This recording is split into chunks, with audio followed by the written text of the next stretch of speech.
Une technologie, le séchoir à tunnel, qui facilite le travail des femmes qui s'investissent dans le séchage de mangue. Grâce à cette technologie, le Burkina se positionne en leader sur le marché de la mangue séchée. Le Burkina se positionne sur le marché international en leader dans la commercialisation de la mangue séchée. L'instrument de ce succès dans ce domaine, c'est une technologie introduite par le PAFASP. Il s'agit du séchoir à tunnel, introduite donc par le PAFASP, le programme d'appui aux filières agro-pastorales de la Banque mondiale. C'est un outil qui fait gagner beaucoup plus les femmes qui s'investissent dans le séchage de la mangue, et c'est un reportage de Karim Sissé. Voici le séchoir tunnel. D'origine sud-africaine, cet instrument a fait son entrée au Faso en 2010, et ce, grâce au programme d'appui aux filières agro-silvopastorales PAFASP et à la Banque mondiale. Une nouvelle technologie introduite au pays des hommes intègres en vue d'améliorer la qualité marchande de la mangue séchée. Le programme de tunnel est l'initiative, bien sûr, du PAFASP. Et comme vous connaissez le PAFASP qui est dans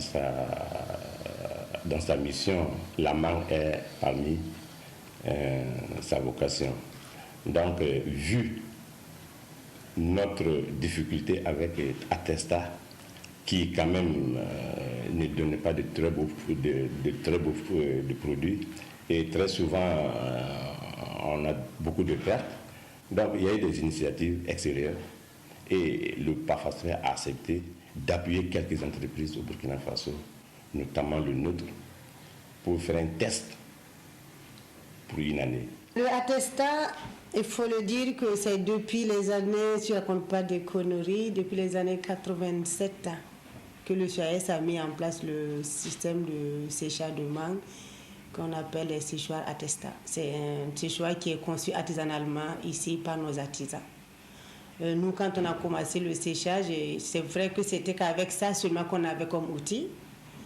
Alors, le matin, les femmes réceptionnaient la matière première. Il faut laver, il faut éplucher, il faut couper en tranches. Vous allez voir les différentes étapes de production dans la salle de production.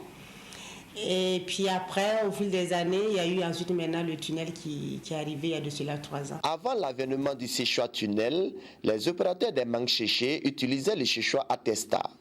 Mais au fil du temps, le séchoir Atesta a montré ses limites avec un marché international très exigeant. Au début, c'était avec l'Atesta.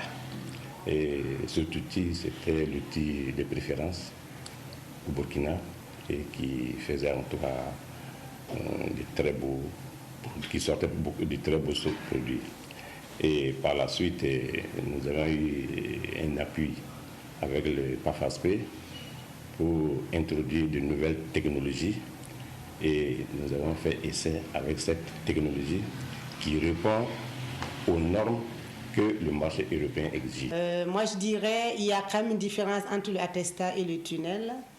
Parce que nous, on a quand même la chance d'avoir les deux, donc ça nous a permis aussi de faire des comparaisons. En termes de temps de main-d'œuvre, nous avons réduit considérablement la main-d'œuvre. Parce qu'au niveau du Atesta, toutes les 2 heures de temps, il faut permuter les clés. C'est-à-dire qu'il faut intercaler les séchoirs, les clés du haut en bas et du bas en haut pour avoir un séchage homogène. Au niveau du tunnel, c'est ce qu'on a éliminé. Ça nous a aussi permis de réduire un tant soit peu le nombre de personnel. Au Atesta, on a par exemple 6 personnes pour 17 séchoirs, alors que dans le tunnel, on n'a que 2 personnes. Donc vous voyez déjà ce que ça fait par rapport en termes d'économie de main-d'œuvre. Et aussi au niveau aussi de la qualité. Le séchage au niveau du tunnel est plus homogène que le séchage au niveau de Atesta. En termes de temps de séchage, par contre, le Atesta, il est à 18 heures de séchage et le tunnel, il est entre 28 heures et 30 heures. Mais en termes de quantité et de qualité, dans le tunnel, on y gagne beaucoup. Parce qu'on arrive quand même à sécher de la mangue avec un taux d'humidité assez moins bas, ce qui veut dire qu'on commence le séchage à 60 degrés, on le termine à 60 degrés. Donc quand on goûte même la mangue du tunnel et on le goûte au Atesta, il y a une grande différence. En termes de goût, on sent que ce n'est pas du tout pareil. On sent qu'en mangeant la mangue du tunnel, on a toujours la mangue fraîche. l'arrière-goût de la mangue fraîche. Elle est molle, c'est comme si on a fait une mangue fraîche. Avec les Séchoir Tunnel, le Burkina Faso s'est positionné comme leader sur le marché européen en matière de commercialisation de mangue séchée.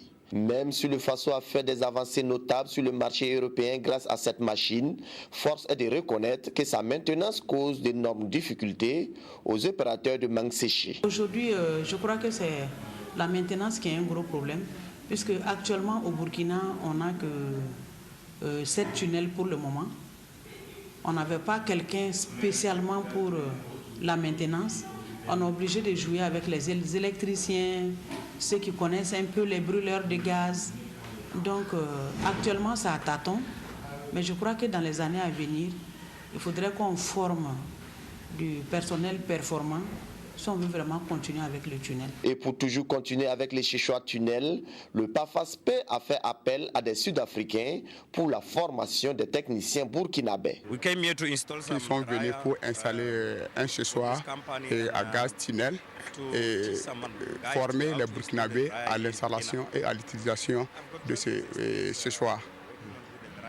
Ça fait 12 ans qu'il est dans ce travail et ils en ont installé beaucoup en Afrique du Sud et beaucoup aussi au Ghana. Il faut dire que la formation a consisté d'abord à la participation à l'installation des panneaux qui constituent le corps du séchoir. Et après, il y a l'installation des moteurs, l'aspirateur, le brûleur. Et après, il y a le câblage, la tuyauterie pour les gaz. Donc pour l'instant, nous avons fini la première partie qui est l'installation des panneaux qui constituent le cadre du séchoir. Nous avons démarré à Banfora où nous avons installé 2 séchoirs tunnels. Et arrivé à Toussiana, à l'unité de Mme Christiane, c'est pratiquement les Burkinabés qui étaient devant les choses. Et au dernier site qui est Mangosso, c'est pratiquement concernant l'installation des panneaux, on le faisait puis les Sud-Africains donnaient les directives. Donc pour dire si c'est l'assemblage à ce niveau, il n'y a aucun souci. Les Burkinabés pourront le faire. Les propriétaires des Séchoir Tunnel pourront donc désormais compter sur ces techniciens burkinabés pour non seulement l'installation de ce matériel, mais aussi pour sa maintenance. Un aspect qui permettrait au PAFASP de mieux vulgariser les Séchoir Tunnel au Burkina Faso.